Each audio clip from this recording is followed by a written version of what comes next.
আমরা এখন দেখব পদার্থবিজ্ঞান দ্বিতীয় পত্রের ভৌত আলোক বিজ্ঞান অধ্যায়ের বরিশাল বোর্ড 2024 সালের প্রশ্ন। এখানে এই 4 নম্বর প্রশ্নটা, এখানে উদ্দীপকে বলা আছে যে বায়ুতে ইয়ং এর দ্বিচির পরীক্ষায় দুটি চিরের মধ্যবর্তী দূরত্ব হচ্ছে 0.4 মিলিমিটার এবং চির হতে পর্দার দূরত্ব হচ্ছে 1 মিটার। কেন্দ্রীয় উজ্জ্বল ডোরা হতে 12তম উজ্জ্বল ডোরার দূরত্ব 9.3 মিলিমিটার। পরবর্তীতে পরীক্ষণটি পানিতে সম্পন্ন করা হলো, পানির প্রতিসরাঙ্ক দেওয়া আছে এত। ক নম্বরে বলা আছে বায়ুতে ব্যবহৃত আলোর তরঙ্গদৈর্ঘ্য নির্ণয় করো। বায়ুতে ব্যবহৃত আলোর তরঙ্গদৈর্ঘ্য নির্ণয় করো। তাহলে কেন্দ্রীয় উজ্জ্বল ডোরা হতে 12তম উজ্জ্বল ডোরার দূরত্ব দেওয়া আছে কত, 9.3 মিলিমিটার। যদি আমরা জিনিসটা একটু চিত্রের মাধ্যমে দেখি তাহলে একটু খেয়াল করি যে চিত্রটা কেমন হতে পারে। এটা হচ্ছে আমাদের একটা চির আর এটা হচ্ছে আমাদের আর একটা চির। এটা দুইটা চির, যেহেতু ইয়ং এর দ্বিচির পরীক্ষা, এটা S1 আর এটা হচ্ছে S2 আমি ধরে নিলাম আর কি। এটা হচ্ছে আমাদের কি S1 আর এটা হচ্ছে S2। এখন প্রশ্নে যেটা বলা ছিল যে চির দুটির মধ্যবর্তী দূরত্ব, এই চির দ্বয়ের মধ্যবর্তী দূরত্ব এটাকে আমরা a দ্বারা প্রকাশ করি এবং এটা বলা ছিল কত, এর মান, যেটা এর মান ছিল হচ্ছে 0.4 মিলিমিটার আর কি। আর যদি এটা হচ্ছে আমাদের সেই পর্দা, এটা হচ্ছে আমাদের কেন্দ্রীয় উজ্জ্বল, আমি ধরে নিলাম এখানে কেন্দ্রীয় উজ্জ্বল। প্রশ্ন বলা ছিল কেন্দ্রীয় উজ্জ্বল ডোরা হতে 12তম উজ্জ্বল ডোরা, তাহলে আমি ধরে নিলাম এখানে আমাদের 12তম উজ্জ্বল ডোরা পাওয়া যায়। এটা কিন্তু 12তম উজ্জ্বল ডোরা, কিন্তু প্রশ্নে বলাই আছে এটা হচ্ছে উজ্জ্বল ডোরা, তাহলে আমি ধরে নিলাম এখানে হচ্ছে 12তম উজ্জ্বল ডোরা পাওয়া যায়। তাহলে কেন্দ্রীয় উজ্জ্বল, এটা হচ্ছে আমাদের কেন্দ্রীয় উজ্জ্বল থেকে 12তম উজ্জ্বল ডোরার যে দূরত্ব সেটা বলা আছে কত, সেটা হচ্ছে 9.3 মিলিমিটার। আর এইটাকে প্রকাশ করা হয় xn দ্বারা, মানে কেন্দ্রীয় উজ্জ্বল থেকে nতম উজ্জ্বল ডোরার দূরত্ব হচ্ছে xn সমান সমান এত। আর যেহেতু এটা 12তম উজ্জ্বল ডোরা, তাহলে আমরা এটা লিখতে পারি যে x12। কেন্দ্রীয় উজ্জ্বল থেকে nতম উজ্জ্বল ডোরার দূরত্ব হচ্ছে xn এবং এই জিনিস এখান থেকে এই পর্যন্তকে xn দ্বারা প্রকাশ করে। যেহেতু এটা কেন্দ্রীয় উজ্জ্বল থেকে এটা 12তম উজ্জ্বল, তাই আমরা এটাকে x12 লিখতে পারি, কোনো সমস্যা নেই। গ নম্বর প্রশ্ন বলা ছিল যে বায়ুতে ব্যবহৃত আলোর তরঙ্গদৈর্ঘ্য নির্ণয় করো। যখন এটা বায়ুতে যখন ব্যবহার করা হয়েছে, এই ঘটনাটা কিন্তু বায়ুতে ঘটছে। যে প্রশ্ন বলা আছে যে বায়ুতে ইয়ং এর দ্বিচির পরীক্ষা, মানে এই ঘটনাটা কিন্তু বায়ুতে করা হয়েছে। যখন এটা বায়ুতে করা হয়েছে তখন সেখানে কততম ডোরা সৃষ্টি হয়েছে, 12তম, এবং সেটা কি ডোরা, উজ্জ্বল ডোরা। তাহলে উজ্জ্বল ডোরার জন্য আমরা যে সূত্রটা জানি সেটা আমরা লিখবো, সেই সূত্রটা একটু দেখে নেই। তাহলে কেন্দ্রীয় উজ্জ্বল থেকে nতম উজ্জ্বল বা চরম ডোরার মধ্যবর্তী দূরত্ব, nতম উজ্জ্বল বা চরম, যাহাই উজ্জ্বল তাহাই চরম। তাহলে উজ্জ্বল বা চরমের জন্য সূত্রটা হচ্ছে xn সমান সমান n ল্যামডা d বাই ছোট হাতে d বা a, যেটা হচ্ছে চির থেকে দূরত্ব আর কি, চির দ্বয়ের মধ্যবর্তী দূরত্ব, এটা ছোট হাতে d বা a। তাহলে আমরা এটা লিখবো এইভাবে যে কেন্দ্রীয় উজ্জ্বল থেকে 12তম উজ্জ্বল ডোরার দূরত্ব, এভাবে লিখবো। কিন্তু কেন্দ্রীয় উজ্জ্বল থেকে 12তম উজ্জ্বল ডোরার দূরত্ব আপনারা লিখে নেবেন। আমি ডিরেক্ট সূত্রটা লিখছি, xn সমান সমান n ল্যামডা d বাই হচ্ছে a, ওখানে ছোট হাতের d ছিল, আমি এখানে n দিলাম। এ হচ্ছে চিরদ্বয়ের মধ্যবর্তী দূরত্ব। তাহলে আমরা এখান থেকে কি বের করব, এই ঘটনাটা কোথায় ঘটছে, বায়ুতে। তাহলে আমরা এটা কি বায়ুতে ইয়ার, তাহলে আমরা একটা ল্যামডা a দিয়ে রাখি, মানে ল্যামডার সাথে একটা ল্যামডা a দিয়ে রেখে আমাদের বোঝার সুবিধার্থে। তাহলে এটা ভাগ ছিল ওই পাশে যায় কি গুণন হবে, তাহলে nd সমান সমান হচ্ছে axn। তাহলে আমি এখান থেকে কি বের করব, বায়ুতে আলোর তরঙ্গদৈর্ঘ্য কত, সমান সমান axn বাই হচ্ছে nd।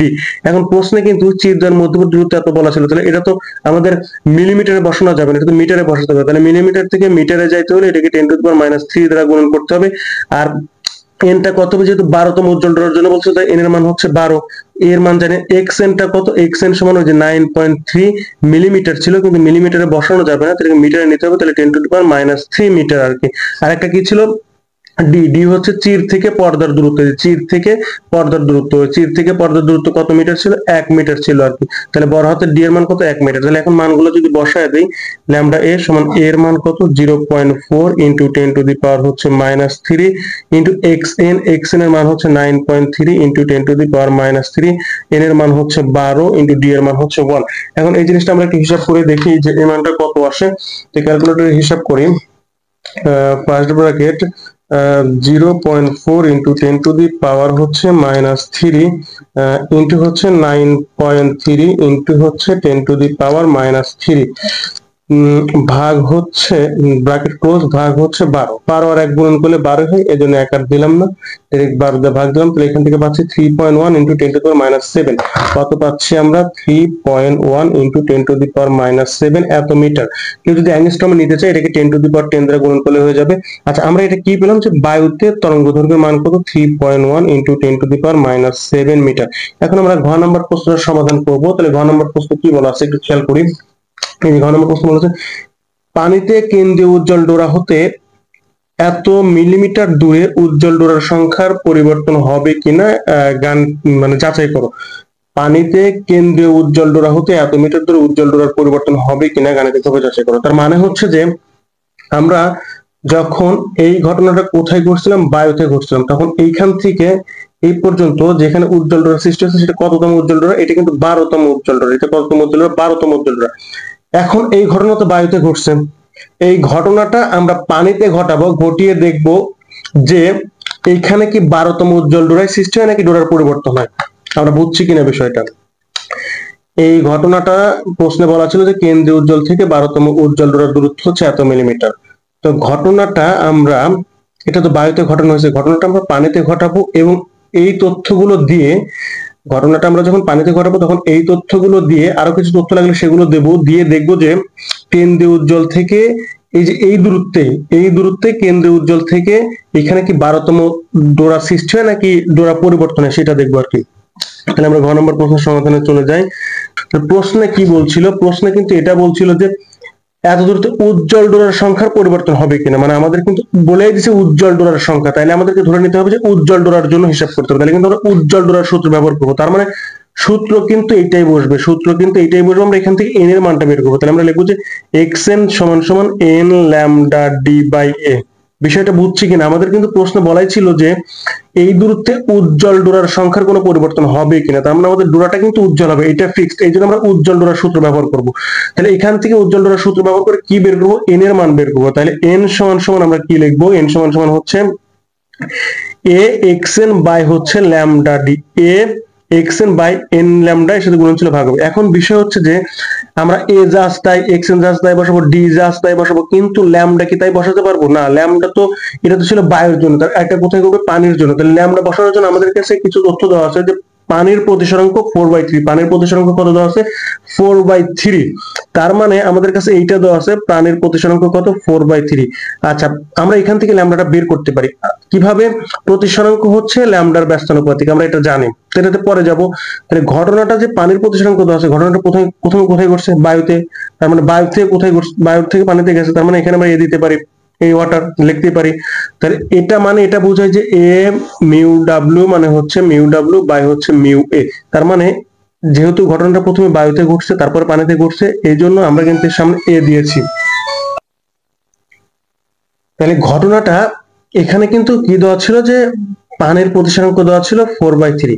তার মানে ঘটনাটা মানে আমরা পানিতে যাবে, আগে কোথায় ছিল জিনিসটা? বায়ুতে ছিল, বায়ুর পরে তো পানিতে গেছে, তাই লিখছি যে মিউ এ আর সাথে ডাব্লিউ। তাহলে এইটা মানে কি বললাম যে mu W by mu A সমান সমান কত?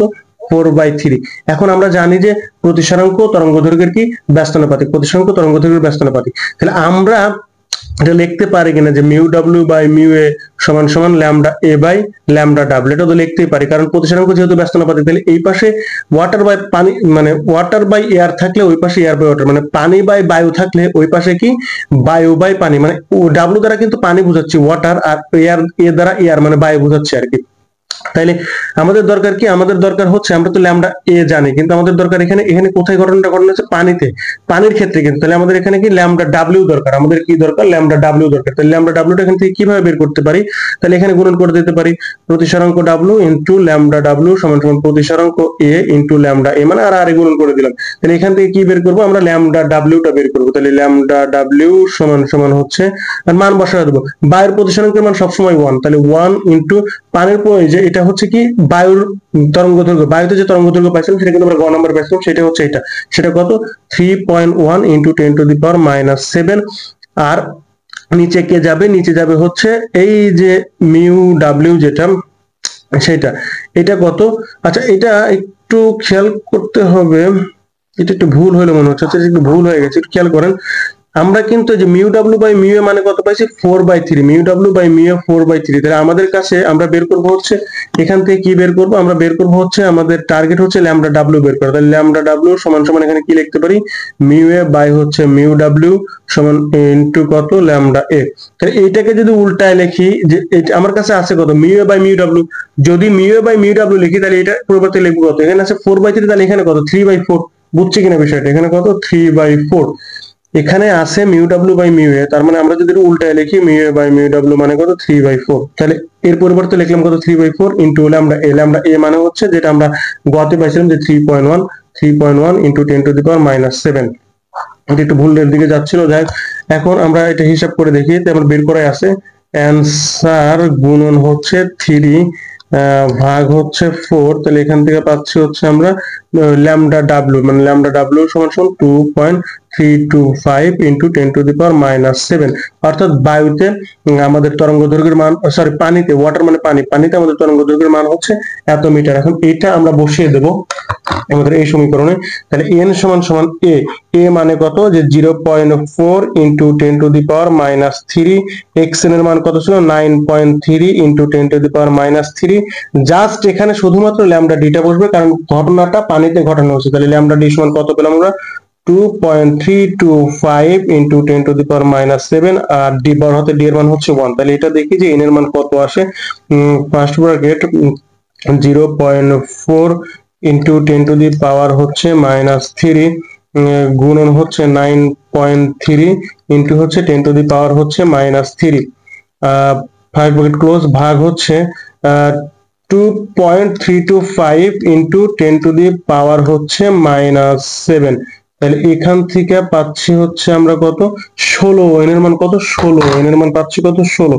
তার মানে আমাদের ঘটনাটা যখন পানিতে ঘটানো হয়েছে তখন কিন্তু আমাদের এটা পরিবর্তন হয়ে যাচ্ছে, পরিবর্তন হয়ে কত হচ্ছে 16। তার মানে আমাদের প্রশ্ন যেভাবে বলা আছে সেভাবে আমরা লিখে দেবো যে পানিতে কেন্দ্রে উজ্জ্বল ডোরা হতে এত মিলিমিটার দূরত্বে উজ্জ্বল ডোরার সংখ্যার পরিবর্তন হবে এবং সেইটা হবে 16।